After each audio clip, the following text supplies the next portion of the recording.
अपनी महिमा पर बताओ है कि ये जीव जब तू इस ज्ञान को समझ जाएगा फिर तेरी ये स्थिति हो जाएगी कि परमात्मा आपके बिना मुझे भी कोई दिखाई नहीं देता। बंदी छोड़ दयाल जी तुम तक हमारी दौड़े, जैसे काग जहाज का इब तकैन दूजी ठोरी। अब जैसे समुद्र में समुद्री जहाज के ऊपर कुछ कौवे बैठकर चला जाते हैं। वो कौवा बैठकर चला जाता है इस उद्देश्य से कि जहाज के यात्री आगे चल के खाना खाएंगे, भोजन खाते हैं तो फिर मैं भी आहार करूंगा। अब जैसे शाम के समय जहाज चला, अतिथि खाना खाकर टुकड़ा फेंक दिया तो कौवा उस लालच में बैठ जाता है। फिर जहाज रातों रात निकल जाता 200 किलोमीटर, और 200-300 किलोमीटर जाने के बाद, 400 किलोमीटर जाने के बाद फिर समुद्र के अतिरिक्त, जल के अतिरिक्त कुछ भी वस्तु दिखाई नहीं देती, केवल जहाज या जल। अब पुराने समय की बात है, उस समय क्या होता था कि जो दिशा सूचक यंत्र होते थे वो कई बार डिस्टर्ब हो जाते थे। ये चुंबकीय चट्टानों के कारण वो जो डगमग हो जाते थे, डिस्टर्ब हो जाते थे, और जहाज के चालक भी भ्रमित हो जाते थे। उनको भी कई बार शंका हो जाती थी कि कहीं तेरा दिशा सूचक यंत्र डिस्टर्ब ना हो रहा हो। उसको चेक करने के लिए अपनी दिशा को वो कौवे का सहारा लेते थे। और कौवे में प्रभु ने ऐसा गुण दिया हुआ है कि वो जैसे रात्रि में जहाँ से जिस दिशा से भी चलेगा, चाहे वो दिन में चले चाहे रात में, वो उस दिशा को भूलता नहीं। उसको फिर ये रहता है कि मैंने उल्टा आना है, मेरा घर यहाँ पर है, मेरा घोंसला यहाँ पर है। तो जहाज के चालक क्या करते थे, उस जहाज पर बैठे हुए कौवे को पत्थर मार देते थे, ऐसे डरा देते थे जोर से, और वो उसको जहाज से उड़ने पर विवश कर देते थे। तो कौवा क्या करता था कि उड़कर वो उस दिशा को चलता था जिस दिशा से जहाज चला था। वो फिर क्या करता है कि आधा किलोमीटर 1 किलोमीटर तक उड़ता है वो अपनी उसी दिशा में। फिर वो देखता है कि भाई कितने कोई ठिकाना है, कोई ना बैठूंगा कित जाके। अगर उसने केवल वो जहाज ही दिखाई देता है, एकमात्र स्थान जहां वो डूबने से बच सके, अन्यथा वहां जल ही जल है। उस जहाज के अतिरिक्त यदि वो कहीं और बैठता है तो डूब ही जाता है, मरेगा वो। वापस आकर के वो कौवा फिर उसी जहाज पर विश्राम पाता है। अब परमात्मा यूं कहते हैं, जब आप मेरे से परिचित हो जाओगे और इस आध्यात्मिक ज्ञान से परिचित हो जाओगे, फिर तुम्हारी वो स्थिति हो जाएगी। कैसी? कि बंदी छोड़ दयाल जी तुम तक हमारी दौड़े, जैसे काग जहाज का अब तक न दूजी ठोरे। इस पृथ्वी पर आपको दूसरा ना संत दिखाई देगा, ना कबीर जी के अतिरिक्त आपको कोई परमात्मा दिखाई देगा। आपकी वो स्थिति हो जाएगी। इस स्थान के अतिरिक्त आप जहां भी जाओगे, आप 84 लाख योनियों के इस समुद्र में डूबने के स्थान पर जाओगे, वहां आप सीधे ही डूबोगे। और ऐसी गलती फिर आप कर नहीं सकते, क्योंकि आपको ज्ञान हो गया। परमात्मा अपनी महिमा आप पर सुनाते हैं हमारे लिए, आप ही दास बनते हैं और आप ही कह रहे हैं कि गुरु जी तुम ना भूलियो। हे परमात्मा, गुरुदेव आप ना भूलना हमारे को, चाहे लाख लोग मिल जाएं। और हमसे मेरे जैसे भगत तो आपको लाखों मिल जाएंगे, लेकिन मुझ दास को आप जैसा संत नहीं मिलेगा। हमसे तुमको बहुत है पर तुमसे हमको ना। फिर क्या बताते हैं? तुमरे विसारे क्या बने, अब किसकी शरण में जाऊं। शिव ब्रंच मुनि नारदा, इनके हृदय भी ना समाऊं। अब शिव ब्रंच विरंच कहते हैं ब्रह्मा को, शिव विष्णु कहते हैं नारद जैसे इन ऋषियों के इन में अच्छा ना लागू, क्योंकि हम सारा दिन प्रचार करते हैं, एक दूसरे को बताते हैं कि ब्रह्मा विष्णु महेश कंप्लीट गॉड नहीं है, इनकी पूजा से मोक्ष नहीं है। नारद जैसे ऋषियों को भी हम कहते हैं ये ज्ञानी नहीं थे, इनको वेद ज्ञान नहीं था। अब भाई इन नाम कैसे सुहावेंगे, एक आँख भी ना सुहावें हम तो, इनकी तो आँख में कुणक बन गए। और हे परमात्मा तेरी आड़ ना रही तो ये गढ़ देंगे हमने, अगर आपकी शरण मुझे ना रही तो ये फिर मुझे सीधा करेंगे। तो ईब आप नो भी आपसे दूर नहीं हो सकते हम, क्योंकि सत्य का बेड़ा पिट गया। अब हम इनके गुण तक गा नहीं सकते, हाँ इनको बुरा नहीं बता सकते, क्योंकि हमें इतना ज्ञान हो गया। ब्रह्मा विष्णु महेश को हम बुरा नहीं कह सकते, लेकिन इनसे हमारा काम चल रहा है को नहीं। जैसे गीता जी अध्याय नंबर 2 के श्लोक 46 में कहा है कि बहुत बड़े जलाशय की प्राप्ति के उपरांत एक छोटे जलाशय में जैसी श्रद्धा रह जाती है, आस्था रह जाती है, उसी प्रकार पूर्ण परमात्मा की गुणों से परिचित होने के उपरांत इन निम्न सत्र के भगवानों में आपकी उसी ही आस्था रह जाएगी।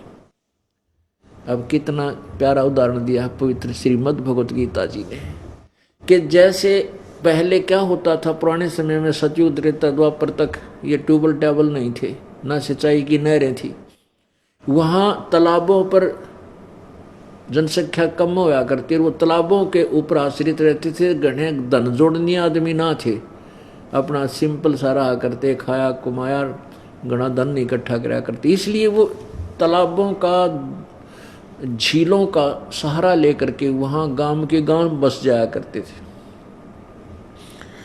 अब जैसे कोई छोटे तालाब के ऊपर आश्रित होकर वहाँ रह रहा है, परिवार उसके रह रहे हैं, और वहाँ से क्या होता, उस तालाब से ही तो पीने का पानी लेते, उसी से पशुओं को पालते, उसी से कुछ सिंचाई भी करते थे।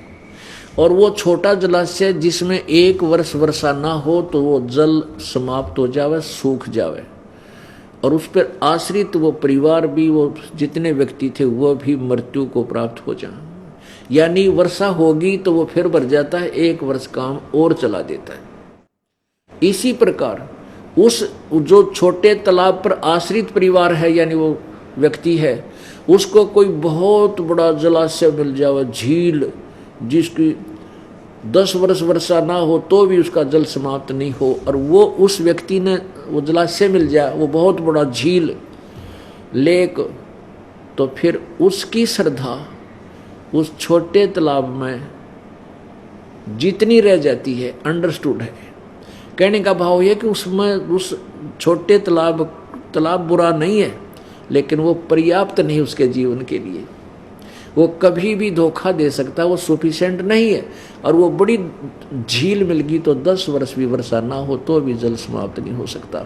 तो फिर उसकी श्रद्धा उसमें ऑटोमेटिकली हो जाएगी, उसने त्याग कर वहाँ पर पहुँच जाएगा, वो फिर उस तालाब के ऊपर आश्रित नहीं रहेगा। लेकिन तालाब बुरा नहीं है, जल उसमें भी है, लेकिन वो थोड़ा है, पर्याप्त नहीं है। इसी प्रकार ब्रह्मा विष्णु महेश ब्रह्म परब्रह्म ये बुरे नहीं है, लेकिन हमारे लिए ये पर्याप्त नहीं है, क्योंकि हमने तो जन्म और मृत्यु का रोग कटाना है, हमने तो सदा के लिए मोक्ष प्राप्ति करनी है। लेकिन इन भगवानों की साधना से जन्म मृत्यु समाप्त नहीं हो सकती, कर्म का दंड नहीं कट सकता, दुख निवारण नहीं हो सकता, लेकिन जैसे कर्म करोगे वैसा फल ही ये दे सकते।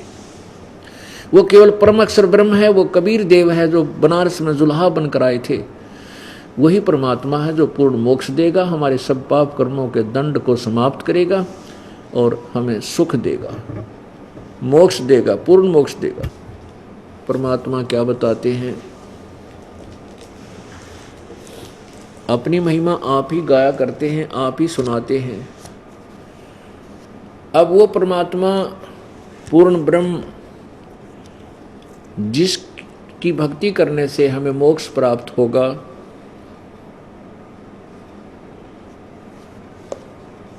उसके विषय में आदरणीय गरीबदास साहिब जी ने किस प्रकार हमें समझाने की चेष्टा की है। सुरत नृत से परखन आवे है महबूब सरोवा वो, द्वार बार घर छाड़ गए हैं जाए बसे बन खोआ वो। अब प्रथम तो उस परमात्मा का ज्ञान नहीं, प्रथम तो वो परमात्मा है कौन, किसकी भक्ति हमें करनी चाहिए, वो हमें प्राप्त, वो ज्ञान नहीं।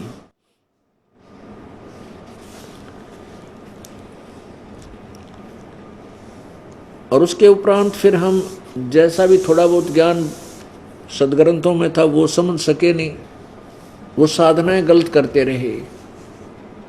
भेख बनाए बहे बहुरंगी कीना बहुत अबोआ वो,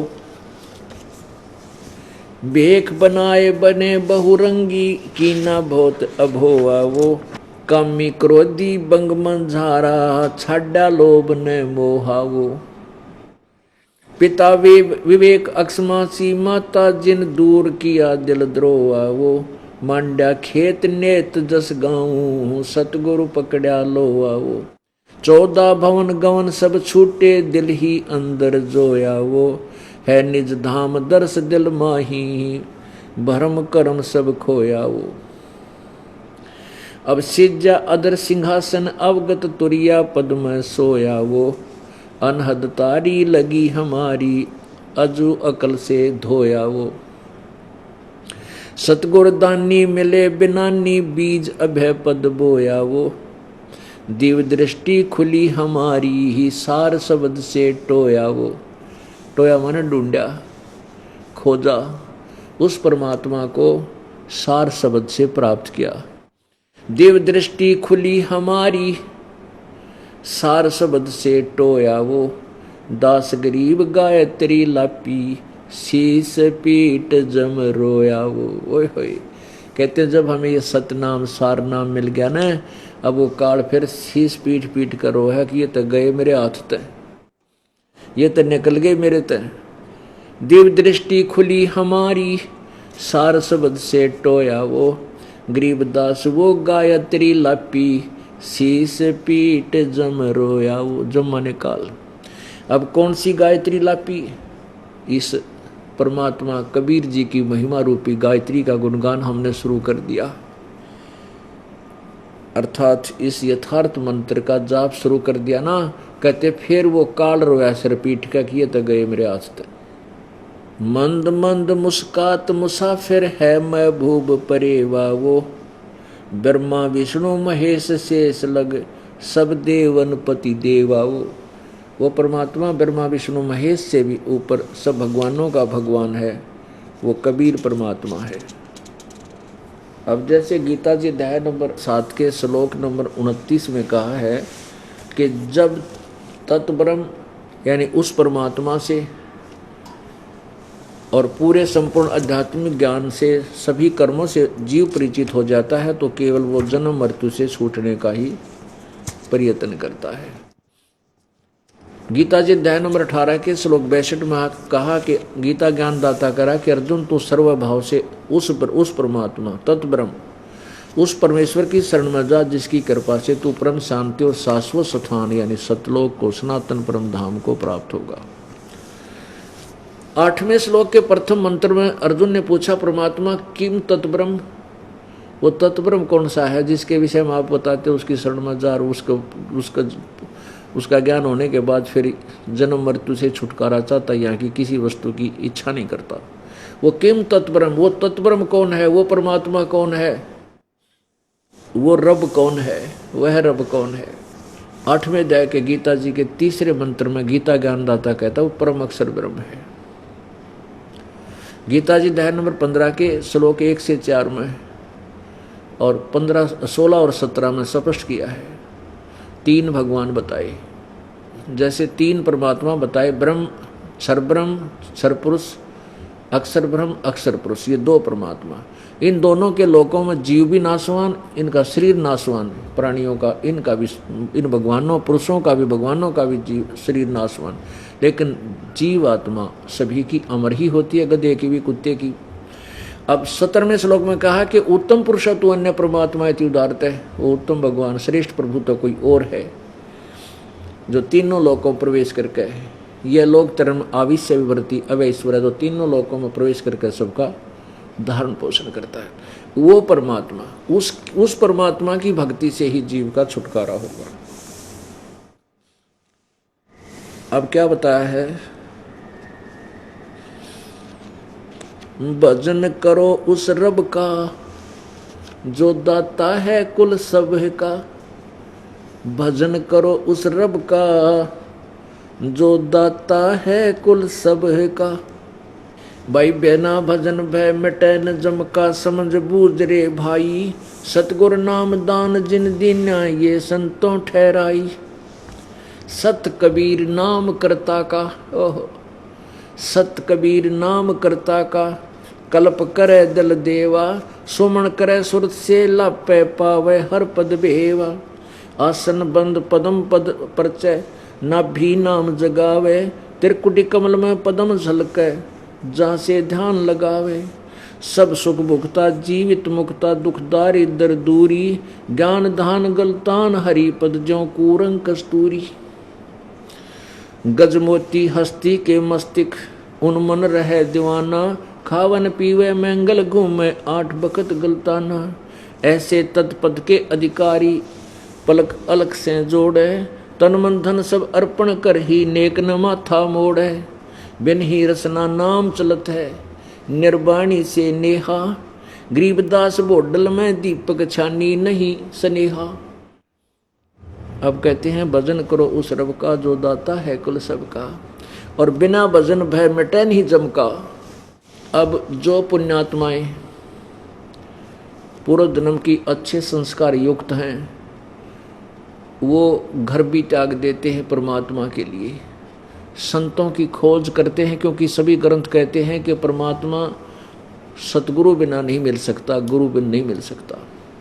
तो गुरु की तलाश में निकलते हैं, उनको निरे नकली गुरु मिलते हैं, कोरा ज्ञान भर देते हैं। फिर वो क्या करते हैं, ओहो कुछ दिनों के बाद रोजी रोटी के लिए स्वयं भी वो एक को थोड़ा बहुत अलग से वेशभूषा बना लेते हैं। वो वही उल्टा सुल्टा ज्ञान बोलने की शैली ठीक करके वो और जनता को गुमराह करना शुरू कर देते हैं और संत बन बैठते हैं। लेकिन वो संत की परिभाषा से भी परिचित नहीं बोली आत्मा। चले थे भगवान प्राप्ति करने के लिए, भगवान मिले दास बन के, और वो बन बैठे संत, गुरु सतगुरु चरण छुआन लग गए हैं, और लोग उनके चरण छुएं, वो पाप के भागी बन गए। अब वो पुण्यात्मा यहाँ आते हैं, क्योंकि जो पुण्यात्मा होती है वो समय को चूक क्या नहीं करती। ज्ञान हो गया, मनुष्य जीवन और परमात्मा के लिए घर से निकले, घर भी त्याग गया, अब वो परमात्मा मिलने जा रहा है। तो फिर उनसे ये कहा जाता है कि आप ये दाढ़ी जो वेशभूषा, दाढ़ी शीश के केस दाढ़ी कटवाना कोई अनिवार्य नहीं है भक्ति में, चाहे न कटवाओ चाहे रखवाओ, कोई दिक्कत नहीं। लेकिन उन्होंने एक विशेष वेशभूषा बना ली साधु की, संत की, और भोली आत्मा उनके पीछे लगी। और जब तक वो उसको उस वेशभूषा को कटा कर सिंपल मैन नहीं बनेंगे, उनकी वह मरोड़ ना जा, वो कुबद का गढ़ ना टूटे, क्योंकि भगवान मिलेगा दास बनने से। और साधु बना रहा नमस्कार करनी भोली आत्मा बहुत मिलेंगी, क्योंकि नकली हो चाहे असली, उनको क्या पहचानिए संत नकली है का असली है, उसको तो भगवान का रूप दिखाई देता संत श्रद्धालु को। तो फिर वो जो संत वेशभूषा बना के बड़ी जनता में एक प्रभुता पाते हैं, उनको हम समझाते हैं कि आप ये ऐसा मत रखो, ये आपके लिए हानिकारक हो जाता है। तो बेचारे क्योंकि वो भगवान से अपरिचित हैं, भगवान की महिमा से वो परिचित नहीं है, इसलिए वो क्या बोलते हैं, वो कहते हैं दाढ़ी कटवा लेंगे ना फिर हमें रोटी कहाँ से मिलेगी, वो तरह गजब हो। और हम जैसे ट्रेन में जाते हैं तो हमारी टिकट नहीं लगती, हमारा गुजारा कैसे होगा। अब ये भी हमारी एक भगवान के विधान से अपरिचित होने की सोच है। अब क्या बताते हैं परमात्मा कि जब आप मेरी शरण में आ जाओगे, रोजी और रोटी की तो चिंता छोड़ देना। जब तीनों लोकों में प्रवेश करके वो सबका धारण पोषण करता है तो हम उसी से सीधे संपर्क में आ गए तो क्या हमें 2 रोटी नहीं देगा? क्या आने जाने का किराया वो नहीं देगा? ना जाने कित का दे देगा। सत्कर मान लेना। अब आपके समक्ष पीछे सत्संग में एक नेपाल से भक्त आया था। उसने कहा था जी वहाँ के गरीब जनता है और वहाँ से आने में उन असमर्थ है और वहाँ प्रचार करने के लिए मैं भी इतना समर्थ नहीं हूँ अभी घना प्रचार कर सकूँ। जितनी मेरी समर्थता है उतना तो मैं पैसा लगा के खर्च कर दूंगा। फिर हमने उसको 5,000 रुपये दे दिए, भाई तू वहाँ जनता में प्रचार कर। तो उस बेचारे ने रख दिए वो पैसे कि भाई परमात्मा का पैसा मैं दुरुपयोग नहीं करूँगा, कति आंट लगेगी ना कितना भी पार नहीं बसाओगी तब उसको प्रयोग करूँगा। तो महीना तो उसने ऐसे काम करता रहा, अपने आप अपने ही पैसे से वो खर्च करता रहा, प्रचार करता रहा जैसा बना। फिर उसको आवश्यकता बन गई, 500 रुपये की आवश्यकता पड़ेगी। कहता मैंने वो 5,000 रुपये न्यू के न्यू दर रखे थे, 1,000 के नोट और 2 500 के, 4,000 के कति गिण के वहाँ ऐसे स्थान पर रख देखते बच्चे भी ना छेड़े, घर वालों को पता ही ना चले, वहाँ कभी पैसा मैंने रखा ही नहीं। तो वो गिने तो मैंने पाए वो क्या 2,500 रुपये बढ़ गए। उसमें कहता मैंने पहले 1,000 रुपये निकाल लिए थे तो 6,500 रुपये फिर पाए, 2,500 रुपये टोटल कहता वो बढ़ गए। 1,000 निकाल लिया था, 4,000 उसमें सुरक्षित रख दिए, फिर 6,500 पाए। तो ये किसने दे दिए? कबीर परमात्मा ने। अब वो 2,500 रुपये उसके यहाँ आने और जाने में 1 साल में खर्च ना हो, और ये तो 2,500 है, वो 2,500 है, तो 2.5 करोड़ दे दे परमात्मा। न्यू के न्यू दे बंडल बांध गए और किसी प्रेस से मिला लियो जो उसमें चूक पा जाता है।